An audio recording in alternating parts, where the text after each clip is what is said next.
hormonas esteroideas. Bien. Mejor ahí En para el grabar. capítulo 35 habíamos hablado de las hormonas esteroideas. Recuerden ustedes que todas las células tienen sus receptores, todas las células efectoras o tejidos efectores tienen sus receptores, que pueden estar en la membrana, pueden estar en el citoplasma, como también en el núcleo. En este caso, las esteroides van a atravesar la membrana de las células porque son liposolubles. Y todas las partes liposolubles pasan con facilidad en el citoplasma para recién interactuar con su respectivo receptor. Muy bien, entonces comenzamos. Acá tenemos la glándula suprarrenal. Ahí también podemos ver la glándula suprarrenal, que son dos glándulas pequeñitas que tienen más o menos 4 gramos de peso, ¿no? Están en el foro superior de los riñones. Fíjense que acá tenemos los dos. Bien, pero también vamos a ver de que esta glándula tiene 3 tipos de. Bueno, tiene 3 tipos de hormonas principales, ¿no? Pero nosotros, y esta glándula suprarrenal, van a producir hormonas. ¿Qué hormonas? Hormonas esteroideas. Entonces, estas hormonas esteroideas, estas son las hormonas esteroideas.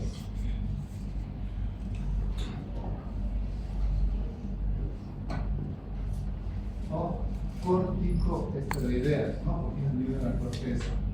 Bien, estas hormonas esteroideas son varias, ¿no? Una de ellas son mineralocorticoides. Mineralocorticoides.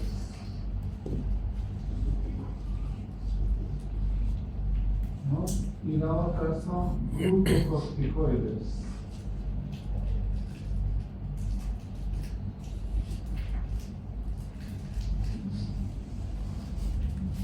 Entonces, y también puede haber hormonas con andrógenos, pero son en escasa cantidad, por lo tanto tienen escasa importancia. Sin embargo, debemos recordar que en las mujeres se permite el desarrollo de los vellos de las axilas y del pubis, gracias a estas hormonas, ¿no? Que se liberan a nivel de una capa que luego veremos nosotros de lo que es la glándula suprarrenal. Esta glándula suprarrenal tiene una cápsula y podemos hacer 3 capas. Una capa externa, esta capa externa es la capa granulosa, o digo glomerular, capa glomerular, ¿no?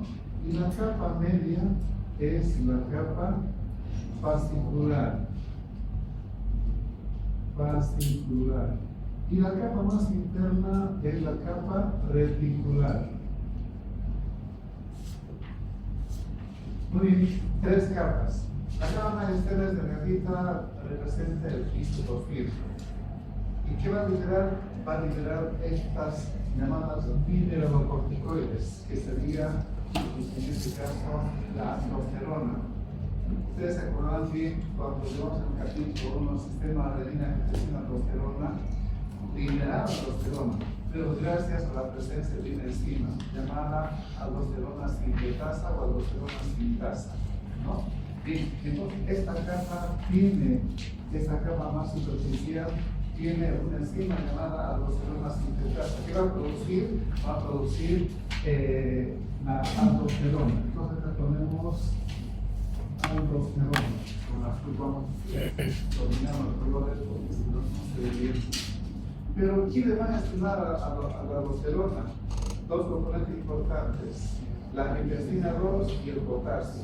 O sea, concentraciones elevadas de angiotensina 2, acá tenemos la angiotensina 2, y concentraciones de potasio van a producir la secreción de esa hormona llamada aldosterona. Entonces acá tenemos la aldosterona.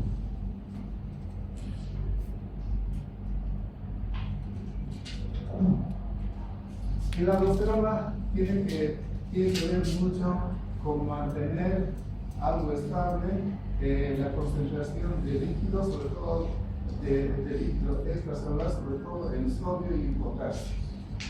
Entonces, acá tenemos sodio y potasio.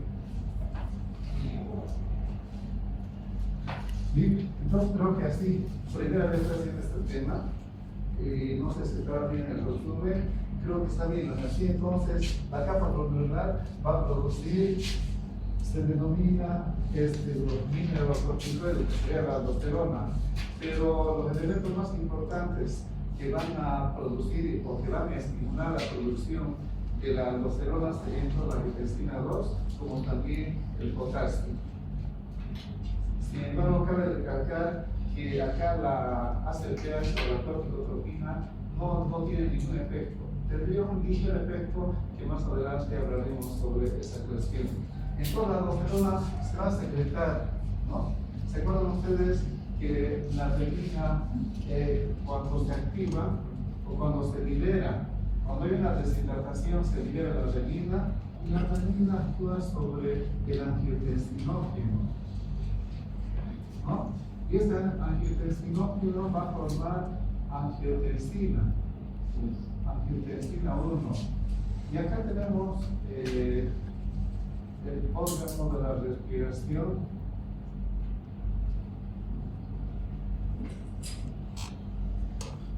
que serían los pulmones, ¿no? ¿Así? Entonces acá se va a formar la ECA. Gracias a la ECA, la angiotensina 1 se convierte en angiotensina 2. Entonces empezamos para hacer otra función de las otras hormonas. Y la angiotensina 2 se va a dirigir por el torrente circulatorio y va a estimular a esta capa, a la capa glomerular. ¿Para qué? Para que produzca aldosterona. Entonces aquí tenemos la aldosterona. Bien. Acá tenemos la aldosterona.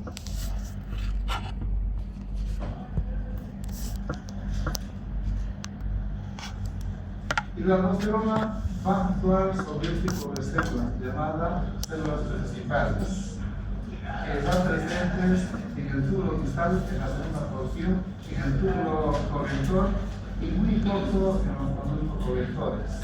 Bien, entonces los receptores se encuentran acá. Hay unos receptores. Bien, entonces de esa manera se va a formar la aldosterona. ¿Qué función tiene que ver la concentración del sodio y del potasio? Que más adelante veremos esta unión de manera general, más o menos cómo son los componentes. Pero también tenemos la capa fascicular. Y esta capa fascicular va a producir glucocorticoides. Entonces acá tenemos los glucocorticoides. Y el principal glucocorticoide sería el cortisol. Bien, entonces, ¿pero quién estimula el cortisol? La ACTH. ¿Dónde se libera esta? ¿Dónde se libera la Muy bien. Entonces, esta va a liberar lo que es el cortisol. Cortisol. También usa la corticosterona, ¿no? Pero tiene muy poca acción. En realidad, el 95% de la acción glucocorticoide, es decir, que produce una excesiva producción de glucosa, gracias a la acción del cortisol, un 95% del cortisol tiene una acción glucocorticoide. Y un 5% sería la glucocorticoide, 4% sería la otra. Muy bien, entonces, el cortisol tiene múltiples funciones, ¿no? Que también se la conoce como hidrocortisona. Entonces, esto es igual a la hidrocortisona. Toda terminación, por lo general, de corticoides son para muchas terapias, para el tejido osteotendinoso, para el tejido muscular, para las articulaciones, para el pulmón, para el ojo, donde quiera que ustedes vean, en procesos inflamatorios, lo mejor los corticoides un potente antiinflamatorio, ¿no? Los corticoides. Pero también hemos dicho que son armas de doble filo, por lo tanto debemos comprender bien sus mecanismos de acción. Bien, entonces los mineralocorticoides producen aldosterona, los glucocorticoides producen cortisol y también producen pequeñas cantidades de estrógenos como también de andrógenos. ¿A qué llamamos andrógenos? A todos aquellas hormonas parecidas a la testosterona que tienen una acción o un efecto masculinizante, ¿no?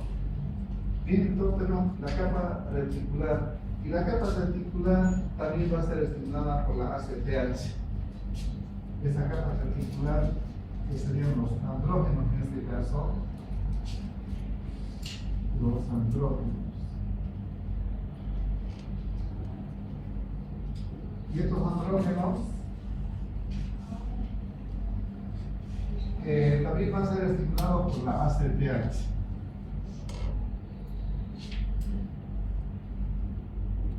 ¿Para qué? Para formar, en este caso, los andrógenos. ¿Qué andrógenos tenemos? Los más importantes, tenemos la deshidroepiandrosterona. Acá tenemos la deshidroepiandrosterona y la androstenodiona.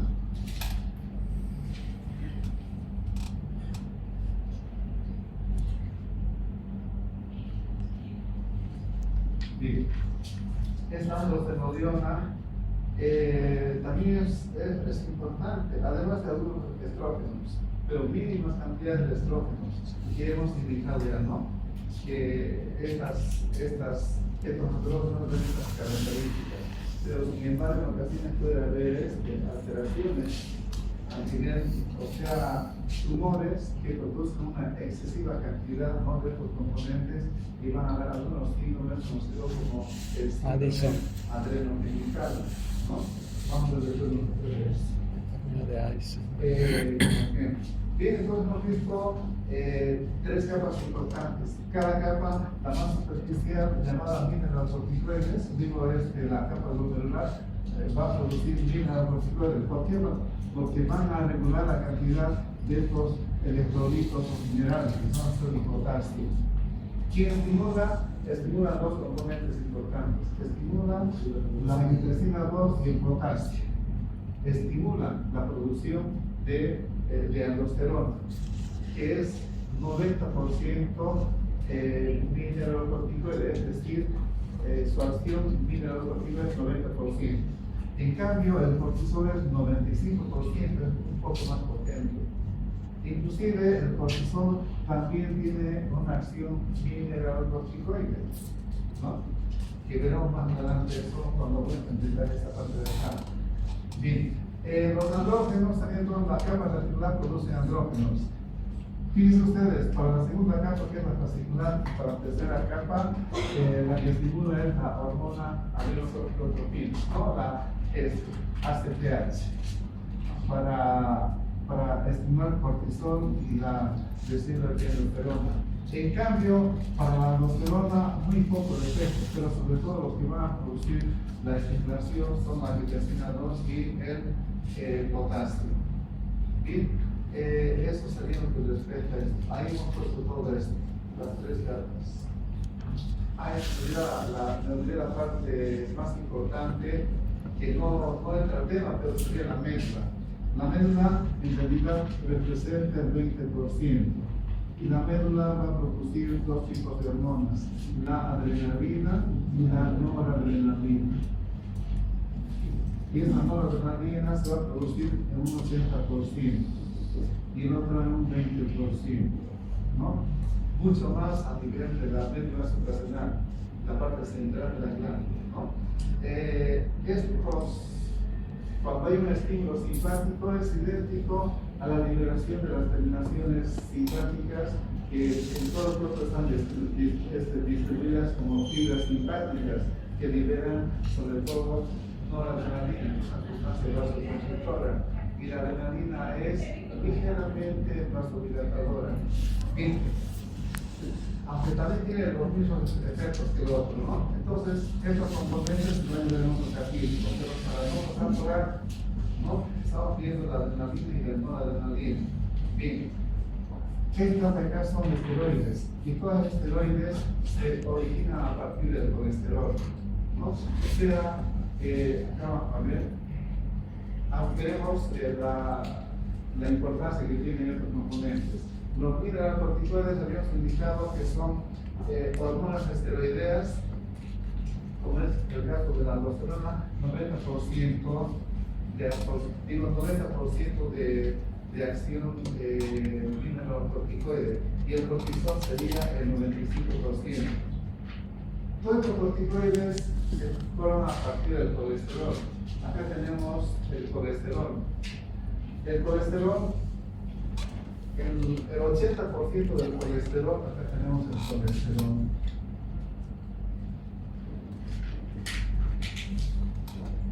Sobre todo el LDL. Ustedes se acuerdan, ¿no? Que la lipoproteína de baja densidad de colesterol transporta mucho colesterol, ¿no?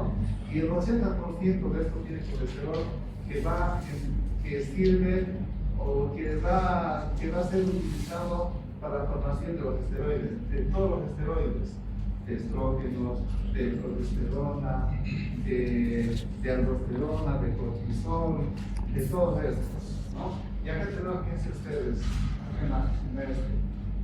entonces, yo cuando estaba en mi época de estudiante decían la fórmula 5-30 calorías de penatreno, pero hoy en día no he escuchado nada de eso, no entiendo por qué. Pero hay una enzima que se llama colesterol desmolasa.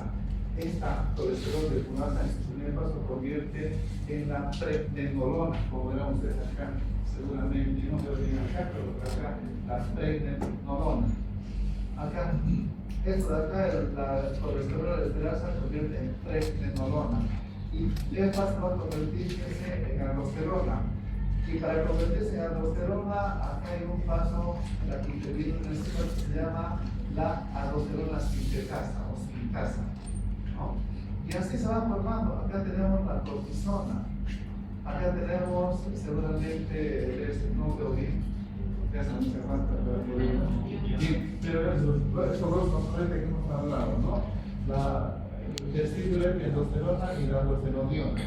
Bien, entonces, estas son las formas, como ven ustedes, hay ligeras diferencias en los carbonos, ¿no? Y en un oxígeno que se tiene en un extremo, ya lo tenemos en la parte inferior. Bien, entonces ahí tenemos la aldosterona, tenemos el cortisol y tenemos seguramente la aldosteroniona. Bien, entonces el colesterol, pero sin embargo el 20% de esto se forma. Esto viene a partir del colesterol plasmático y un 20% en la célula. Ese colesterol entra a la célula, entra a las células para formar y se van a metabolizar en el hígado. En el hígado se metaboliza, ¿no? Hay un ácido llamado ácido glucurónico. Y de esa manera entonces se va a inactivar, va a ser una sustancia inactiva y se va a eliminar la bilis y con las heces y también retorna para volver a eliminarse por la vía urinaria. Bien, entonces es una forma inactiva. De esta manera entonces todos los esteroides se forman a partir del colesterol, ¿no? Y como sabemos que los esteroides son liposolubles, van a penetrar a las células, ¿no? Ahí tenemos el número. Bien. Ahora veremos las funciones. Debemos recordar que también las inhibidas el colesterol, o digo, la aldosterona cuando es transportada, más o menos un 60% está combinada con una globulina fijadora. Pero en el caso del cortisol también se llama transcortina, esta globulina fijadora del cortisol. El cortisol está unida en un 90-95% con esa proteína transportadora. O sea, solamente el 5% está libre, ¿no? Y al estar libre, solamente esta proporción es activa, el resto está en forma de reserva, ¿no? En cambio, en la aldosterona, 40% está libre y 60% está combinada. Por eso que su sensibilidad es más corta. ¿no? De la aldosterona, porque más se libera, más en forma libre. Y ahí tenemos la función de la aldosterona.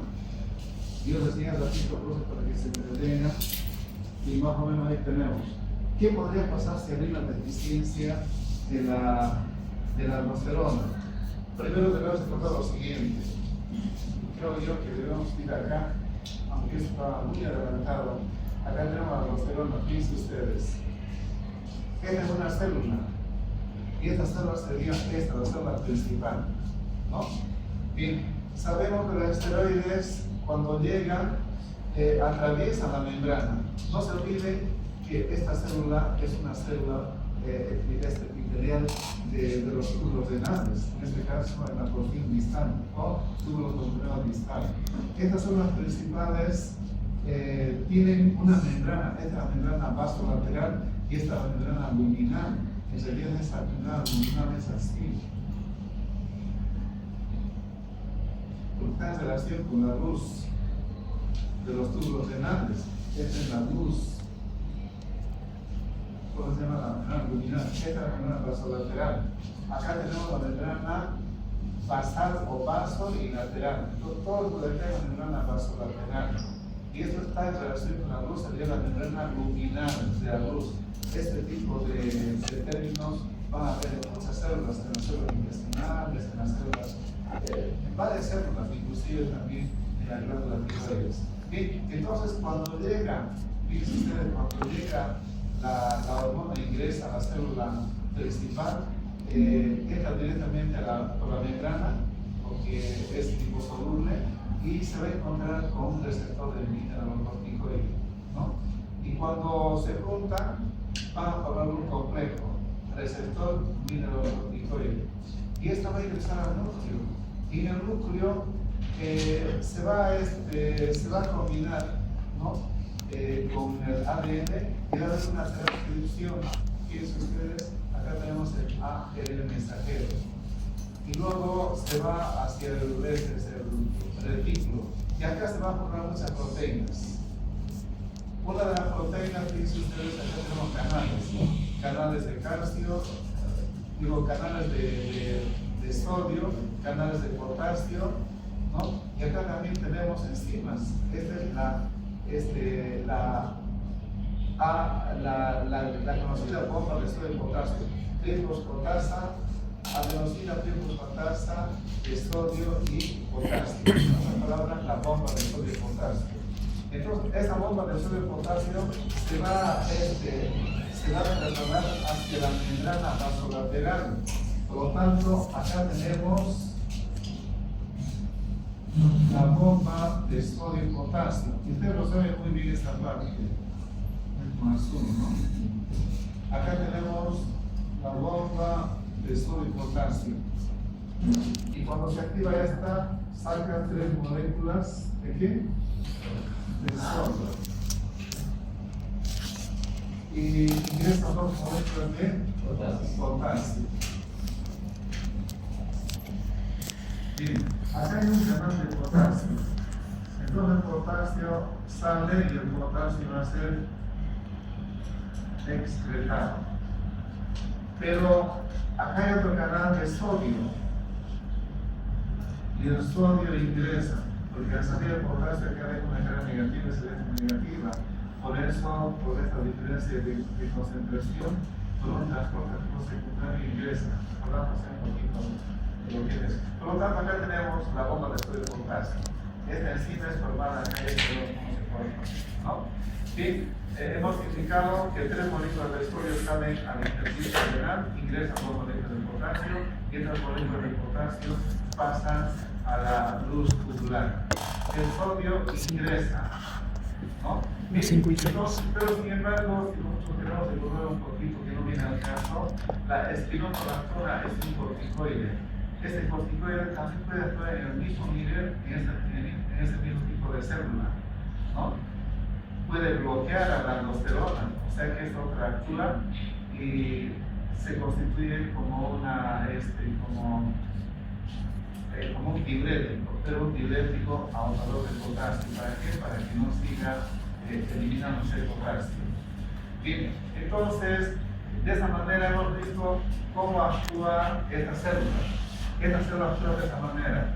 Se elimina potasio, inclusive se puede eliminar también hidrógeno. Bien, eso lo hemos aprendido en fisiología 1, pero no entramos en detalle. Inclusive se dice de que acá puede haber, pero no está bien del todo claro, es una especulación, que también puede haber un sistema de segundo mensajero con la formación de la ANP cíclico. Y entonces volvemos a hacer hay otra vez. Entonces habíamos indicado que el sodio es reabsorbido y cuando va el sodio por la cara positiva va el cloruro. Y como es aquí la polaridad, entonces va el sodio, os digo el agua, también el agua. Por lo tanto, la aldosterona tiene una función muy importante que es la de reabsorber sodio, cloro y agua. Pero, ¿qué pasaría si habría una supradenectomía? Si se arranca, se extirpa la glándula, como ocurre en algunos animales. Entonces, no habría absorción de sodio ni de cloro. Y al no haber absorción de sodio y de cloro, entonces va perdiendo poco a poco. O sea, si no hay aldosterona, no va a haber absorción del sodio, por lo tanto la secreción de sodio va a ser mayor. Va a ir disminuyendo poco a poco la concentración del sodio y del cloro, que en el lapso de 4 días a 2 semanas el paciente llega a la muerte, si no se sustituye por soluciones salinas o administrando aldosterona. Eso puede ocurrir respecto a los mineralocorticoides. Pero ¿qué ocurriría si habría un incremento? O digo, en este caso, habría una producción excesiva de aldosterona. Si habría una producción excesiva de aldosterona, habría mayor concentración de sodio, de cloro y de agua. Pero ¿qué va a ocurrir si hay mayor concentración de cloro, de sodio y de agua? Ya sabes el mecanismo cómo se absorbe. Va a haber mayor volumen en el líquido extracelular. Este mayor volumen en el líquido extracelular va a producir una presión alta. ¿Por qué? Porque va a haber mayor volumen sanguíneo, va a haber mayor concentración de sodio, aunque la concentración del sodio mientras actúe la aldosterona es ligeramente mayor. ¿Por qué? Porque se va a reabsorber agua hasta encontrar más o menos un equilibrio osmótico. De modo tal que la concentración del sodio es un poco más. ¿Por qué? Porque está reabsorbiendo agua. Y esto va a producir presión. Entonces ya tenemos la hipertensión arterial. Va a producir hipertensión arterial cuando el líquido tenga mucho volumen, como también un ligero incremento del sodio, mientras haya una concentración elevada de aldosterona. Si esto es pasajero, entonces pues, se compone rápido, se puede componer rápido. Entonces, si había esto, hay un mecanismo que seguramente está ahí. Hay un mecanismo que se llama diuresis y natriuresis por presión. Todos los pacientes que tienen presión alta hacen diuresis, como también hacen natriuresis. ¿Qué significa eso? Diuresis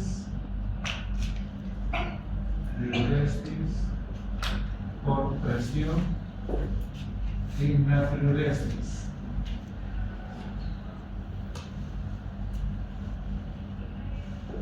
Bien, mayor volumen urinario, mayor flujo de sodio que se elimina.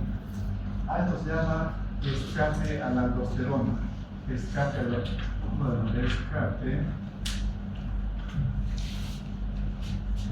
aldosterona.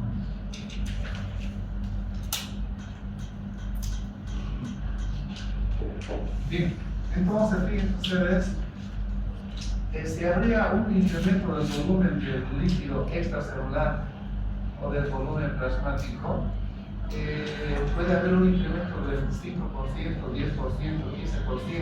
Si esa proporción aumenta el volumen, la presión va a aumentar en un 15, 20, 25%.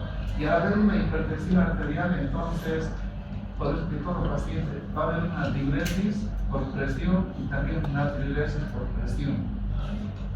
De esta manera, entonces, el paciente vuelve a la normalidad. Si persiste el incremento de lo que es la aldosterona, entonces va a producir si sirve por ejemplo, va a haber presión alta. Y si hay presión alta, aumenta la osmolaridad y se libera, se conoce de los núcleos paraventriculares, ¿no?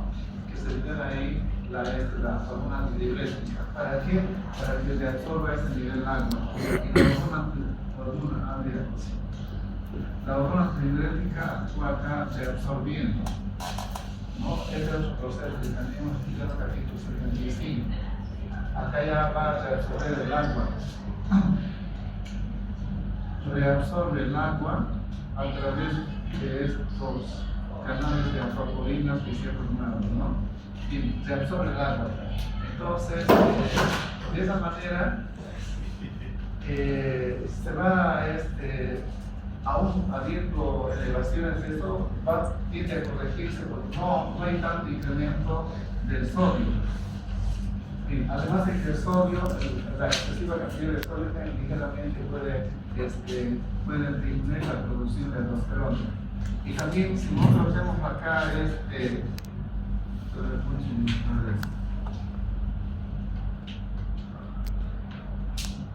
séptilo natriurético auricular. Cuando hay una expansión plasmática de las aurículas, sobre todo cuando hay insuficiencia, se libera esta hormona. Esta hormona va a inhibir a la aldosterona, pero ligeramente. Reduce la secreción de aldosterona. ¿Para qué? Para que, por ello dice péptido natriurético auricular. Aunque lo correcto es poner ¿no? Péptido natriurético auricular que va a inhibir y también inhibe a esta, la pelvis, que en este caso va a inhibir a la producción de aldosterona para que se elimine el exceso de sodio y también de líquido. Bien, entonces esto más o menos es lo que respecta a lo que es la función de la hormona aldosterona. Muy bien, ¿qué más tenemos ahí? Hay un ejemplo de detalle que no me gustaría acá.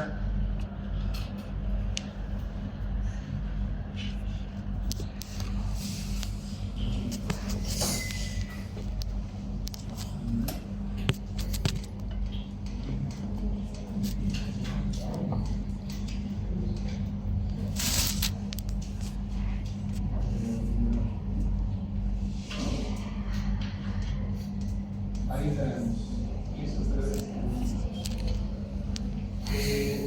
A nivel de las células, denominadas células principales, existe una hormona. Esta hormona se denomina 11 beta, no sé si verán ustedes, acá voy a entrar un poquito.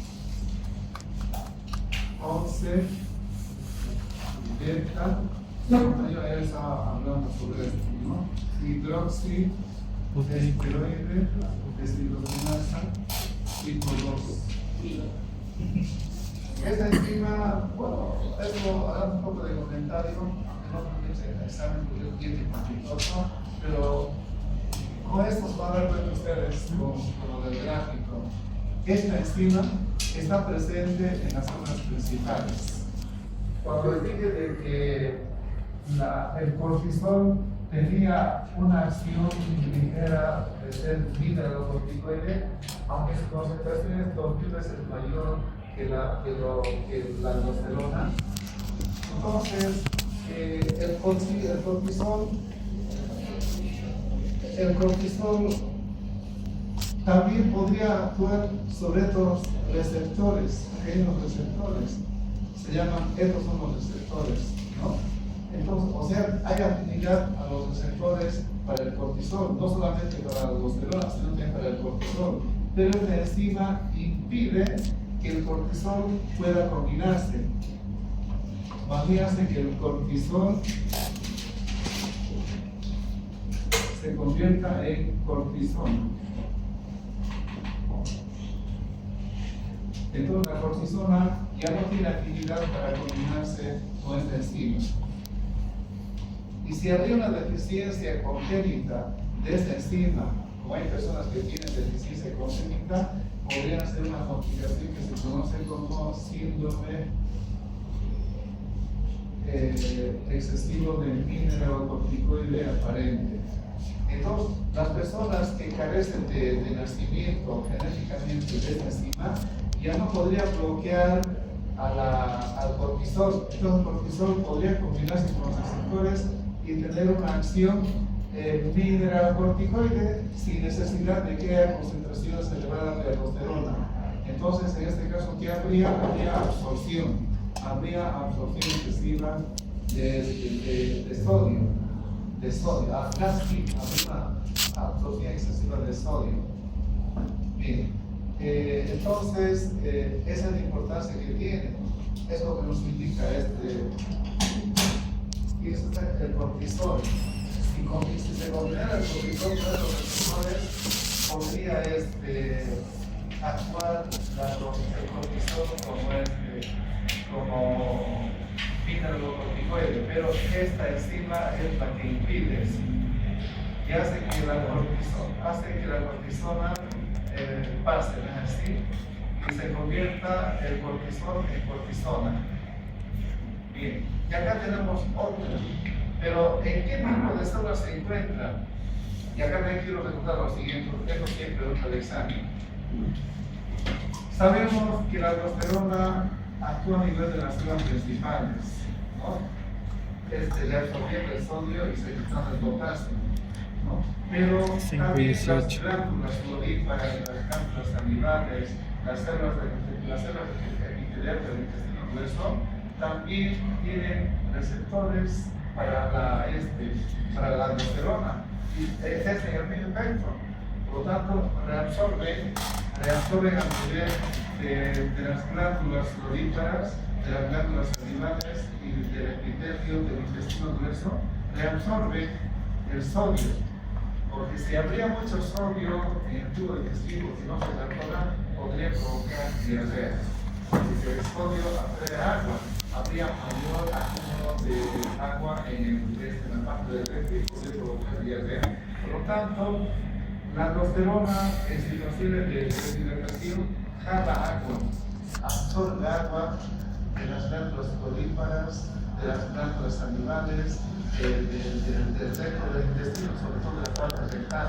Por lo tanto, la aldosterona no solamente está presente en el tubo control distal, sino que también está en otros tejidos. Y también esta enzima también está presente en las glándulas sudoríparas, en las glándulas salivales, como también en el intestino. ¿Para qué? Para impedir que el cortisol se combine con los receptores de la aldosterona. Tiene afinidad, pero esta enzima no le permite que se combine. La cortisol la rechaza. Pero esta enzima favorece que el cortisol se convierta en cortisona. Entonces la cortisona, por mucho que haya mayor cantidad, no va a tener una acción mineralocorticoide. Es bien complicadito esto, pero no sé si se puede entender. Bien, ¿se entiende más o menos, no? Ya, muy bien. Entonces, este síndrome se llama síndrome de exceso de mineralocorticoide aparente. Aparente, ¿por qué? Porque hay mínima o menor cantidad de aldosterona. Porque la función de la aldosterona es retener, hacer retención del agua y como también del sodio. Y lo que respecta, hemos hablado de lo que respecta al volumen, ¿no? ¿Sí? Y a lo que respecta al potasio, si habría una suprarenalectomía, entonces no habría aldosterona, por tanto el potasio no se elimina, se va a quitar el potasio. El potasio, la concentración plasmática del potasio va a ser elevada, es decir, una hiperpotasemia. Y la hiperpotasemia sabemos que va a producir una arritmia, ¿no? Arritmia cardíaca y también lleva a la insuficiencia cardíaca cuando hay una concentración elevada de potasio.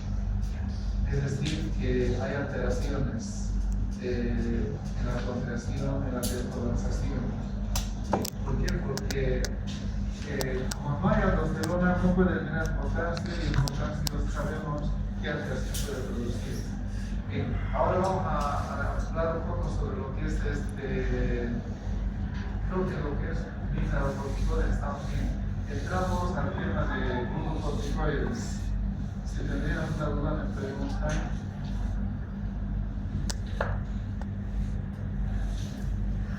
Glucocorticoides.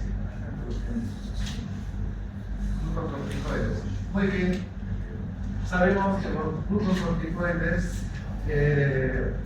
estimulan a través de la ACTH al cortisol. Y el cortisol se denomina hidrocortisona. Este cortisol tiene varios efectos. El primer efecto es la gluconeogenia. El ritmo de la gluconeogenia, ustedes ya saben, habíamos explicado que la insulina tenía una enzima que favorecía la conversión de glucosa en glucógeno, ¿no? Esta era la glucógeno sintetasa. Pero también sabíamos que la insulina impedía que la fosforilasa hepática. Fosforilasa hepática se degradara. En cambio, acá lo que hace es degradar a esta, pero sobre todo, ¿qué va a hacer respecto a la gluconeogenia? Acá ponemos la gluconeogenia.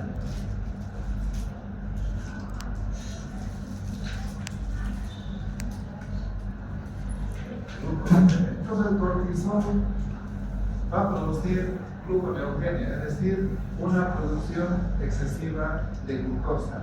El ritmo de producción de la gluconeogenia va a ir de 6 a 10 veces, va a aumentar bastante por la acción del cortisol. Entonces el cortisol hace que se muevan bajo qué acción. Ustedes saben que las proteínas a nivel del músculo, sobre todo los tejidos extrahepáticos, en el caso de los músculos, las proteínas, en el caso de las proteínas va a haber una especie de una proteólisis, va a haber reducción del almacenamiento de proteínas. Y estas proteínas van a salir en forma de aminoácidos para producir los aminoácidos. Va a haber movilización de aminoácidos y estos aminoácidos llegan al hígado y va a estimular algunas enzimas que favorecen la conversión de aminoácidos en glucosa. A esto se llama gluconeogenia, ¿no? Bien. Entonces acá va a haber una gluconeogenia gracias a la acción de los cortisol. Eso es lo que respecta al metabolismo de los hidratos de carbono con el cortisol. Pero el cortisol también hace lo siguiente. ¿Se acuerdan ustedes que cuando venía la insulina podía estimular a los GLUT4 y otros GLUT4 haciendo una transformación acá, ¿no? A nivel de la membrana para que entre la glucosa? Esta actividad se reduce. También la formación de los HIF, sustratos de receptores de insulina, sobre todo del tipo 1, también se reduce la actividad por acción del cortisol. Por lo tanto, el cortisol va a impedir que el músculo utilice glucosa. Y de esa manera la glucosa se retiene, se mantiene la glucosa en el líquido extracelular. Es otro factor que favorece la gluconeogenia, es decir, niveles elevados de glucosa. Tiene una acción contraria a lo que es la insulina. Bien. También las proteínas se van a degradar y esas proteínas, estos aminoácidos como hemos explicado, Llega al hígado para qué? Para formar proteínas. Entonces, acá hay reducción de la síntesis de proteínas. En cambio acá, solamente en el hígado. Bueno, podemos entrañar tejidos extrahepáticos, ¿no? No solamente tejidos musculares, sino también otros tipos de células. Pero el transporte de aminoácidos forma lo que hemos indicado glucosa como también proteínas. Va a haber síntesis de proteínas solamente en el hígado. Y de esa manera la formación de proteínas en el hígado es solamente en ese lugar, ¿no? Y de esta manera entonces el cortisol actúa a nivel de los del metabolismo de los hidratos de carbono, de las proteínas, como también de los lípidos.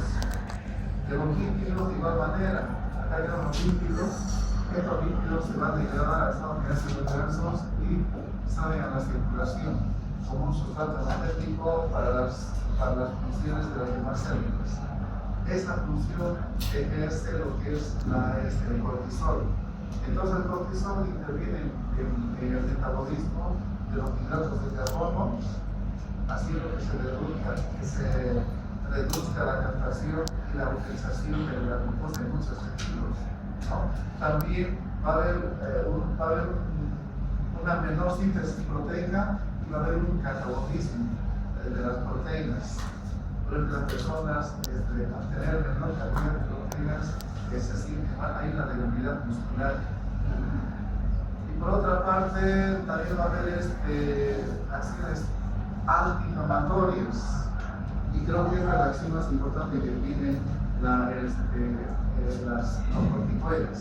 En una parte, acá que hizo ustedes, que lo pasé por ahí, ¿no? Ahí tenemos los corticoides. Uno de los corticoides que muchos se utilizan en las enfermedades autoinmunitarias es la prednisona. Acá tenemos la prednisona. Esta viene con el nombre de meticorten.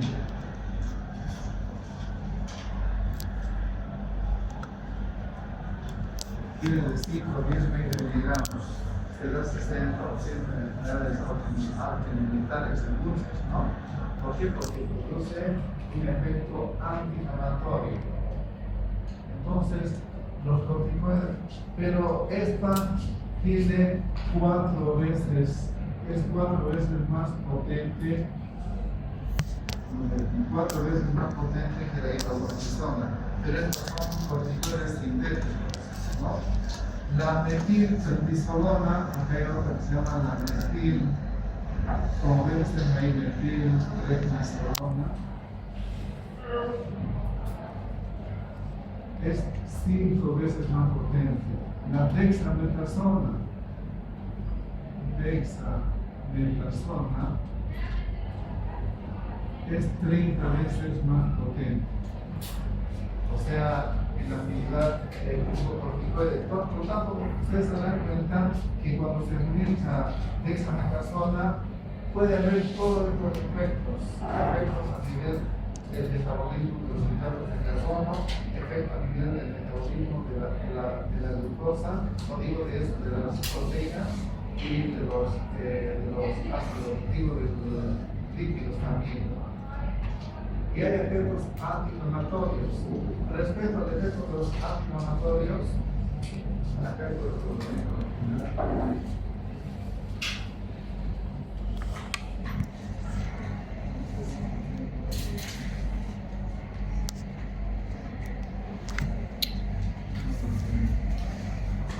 respecto a los antiinflamatorios, ustedes saben que los capilares, a nivel de los capilares, cuando hay una inflamación o de paciente, o cuando se dice que cuando hay una suprarenalgectomía, los pacientes que ya no tienen cortisol pueden morir en poco tiempo. Y tampoco podrían, si no hay cortisol, no podrían sentir una inflamación o el estrés, ya sea físico o ya sea mental, ¿no? Podría causar la de los animales si no habría cortisol.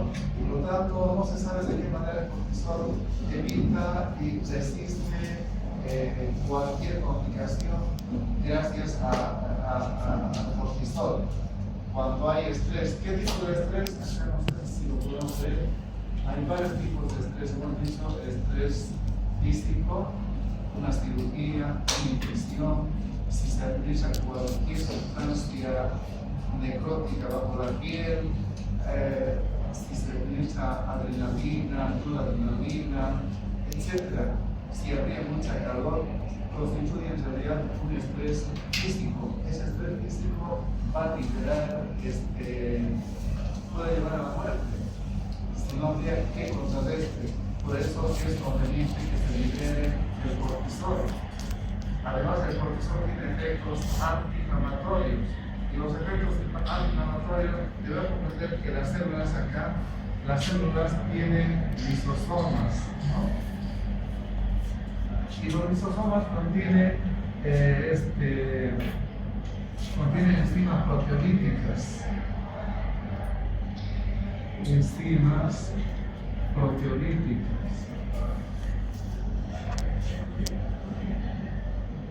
Bien, entonces, cuando hay un proceso inflamatorio, ya sea por una quemadura, por una infección, por un traumatismo, o cualquier estrés que haya, un estrés físico sobre todo, se van a liberar las enzimas proteolíticas.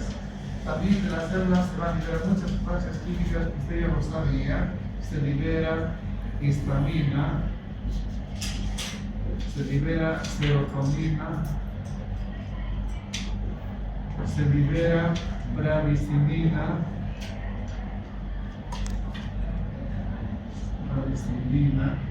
también se libera sustancias de leucotrienos, aquí son las sustancias de reacción lenta, leucotrienos, y muchos otros más. Todos los componentes, estas sustancias químicas que se liberan en cualquier inflamación, van a producir vasodilatación. A nivel de los capilares, los vasos se dilatan. Va a haber vasodilatación. Y al haber vasodilatación, la pared de los capilares, como tienen poros, estos poros van a aumentar, es decir, que hay un incremento de la permeabilidad de la pared de los capilares.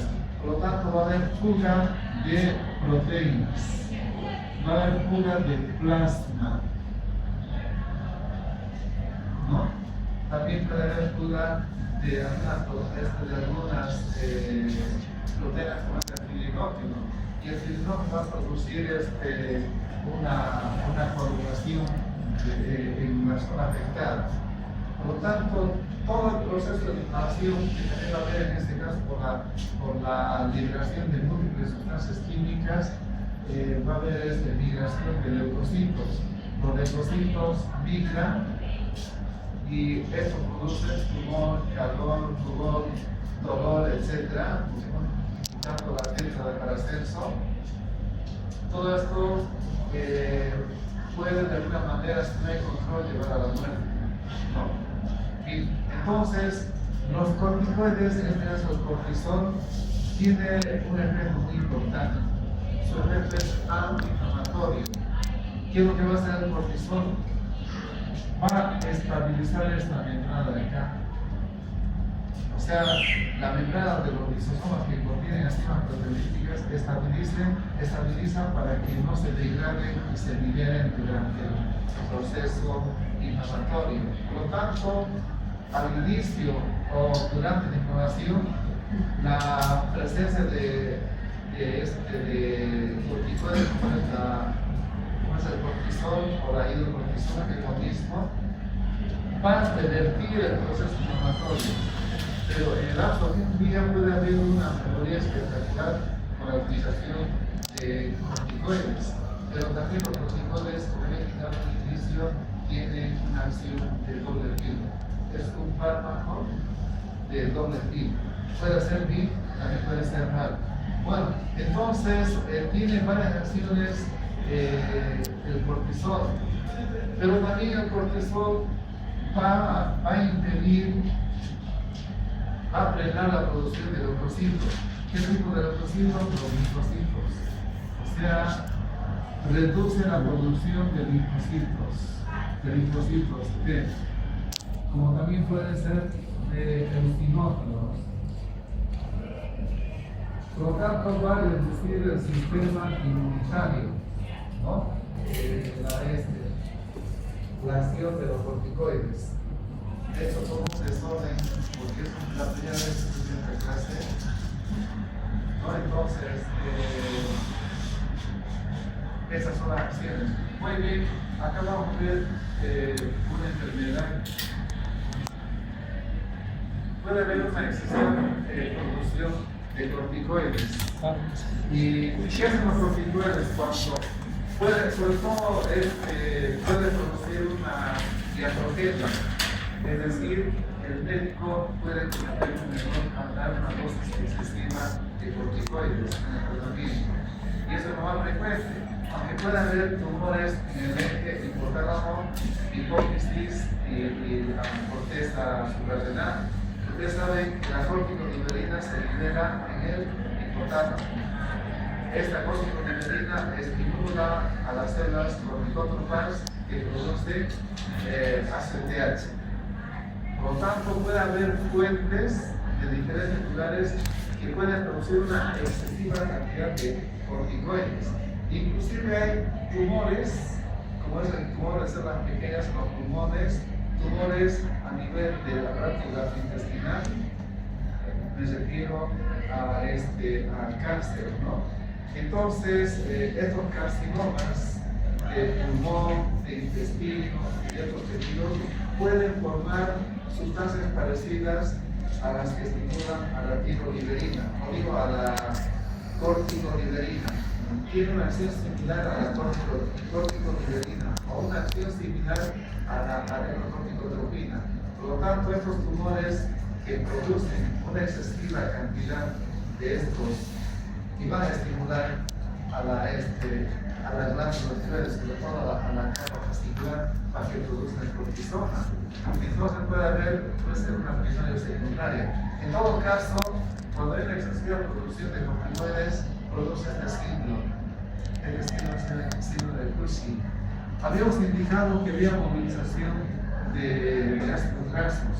Sucede que el cortisol estimula la degradación de los adipocitos para que se liberen ácidos grasos. ¿Por qué? Porque acá no hay el alfa-glicerol-fosfato que favorece el depósito del triglicéridos, porque ustedes saben que ya se almacenan los triglicéridos. Entonces, se reduce la cantidad de alfa-glicerol-fosfato, por eso es que debe haber movilización de líquidos. Quiero subir entonces todos los ácidos grasos de la parte inferior se van a depositar en la parte superior, en la cara, conformando lo que se llama la cara en luna llena, ¿no? O sea, fíjense ustedes, acá por ejemplo, fíjense, esta persona, fíjense los síntomas de manera bien clara, ¿no? Fases en luna llena, o cara redonda. Después del tratamiento para evitar la acción de los corticoides o reducir la acción del ventil, ¿cuál es la causa, no? Entonces, fíjense, hay luna llena. Otra acción también es luna llena. O digo cara redonda o cara de luna llena. A nivel de la espalda, fíjense ustedes, como ha habido movilización de grasas de la parte inferior hacia la parte del tórax y hacia la cara, a nivel de la espalda produce tórax de búfalo. ¿Ustedes han visto los búfalos? Que toda la parte anterior, o diré de la parte torácica de la cara es abultada y la parte de atrás es reducida, ¿no? Por eso dice cuello de búfalo, hombros en carretera. También sabemos que las fibras de colágeno se ponen más frágiles por el exceso del colesterol, la piel más delgada y fíjense acá tenemos estrías. A veces hay atrofia pecular, es decir, que la zona se cuelga. ¿No? Sí. En otras palabras, en la parte de las extremidades inferiores es delgado y en la parte alta es ensanchada. Y acá no, eso en este paciente de acá. Ahí se puede apreciar. Fíjense. En las extremidades inferiores hay poco depósito de tejido adiposo, pero en la parte superior baja más que acá tenemos el cuello de búfalo. Ahí tenemos cara redonda o cara de una llena. Además de que va a haber aumento de la glucosa que no se puede utilizar, que el paciente puede ser diabetes también. Y como hay alteraciones, aumenta la presión arterial. Y como hay una excesiva cantidad de cortisol, aquí va a haber un efecto mineralocorticoide, va a haber un poco más de secreción, porque hemos indicado que el 95% o el 90% de la actividad mineralocorticoide está por la testosterona, pero de los corticoides tienen una ligera, como hay una excesiva producción de cortisol o un tratamiento excesivo o con dosis excesivas, entonces vamos a ir a eso. Ahí está un niño, fíjense, las caras y acá de manera más clara. Las estrías, la piel delgada, hacen equimosis, hay un retardo en la cicatrización, piel delgada, ¿no? más rápido. A esto se conoce como síndrome de Cushing. Por un tiempo mi padre era así, pero luego flaco. O por una constante acumulación de la hormona. Pero si era así petacudo. Ahí no sé si lo ven ustedes. Bueno, esto es de Addison. El de Addison es cuando no hay, cuando hay una suprarrenalitomía, ¿no? Pero eso más un poco los mineralocorticoides.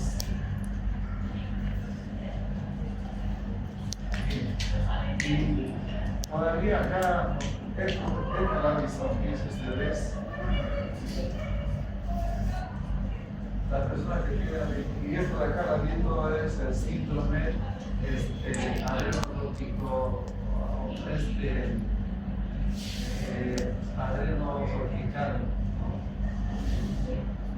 Un niño de 4 años, como tiene un tumor a nivel de la glándula suprarrenal, sobre todo en la capa más profunda que es la vesicular, hay una excesiva producción de andrógenos, produce un desarrollo no significativo de la parte genital. Y esta es la Addison. Cuando hay una liberación, en esta fase de la liberación, cuando hay una liberación de la Addison. No la vi. ¿Por qué? Se llama la propionicortina, o sea, acá esa parte es como cuando se libera, por ejemplo, la insulina, se libera como proinsulina. Es que no juega en otra imagen. Y acá también está la melanocortina. Acá tenemos, ¿no? Hormona estimulante de los melanocitos.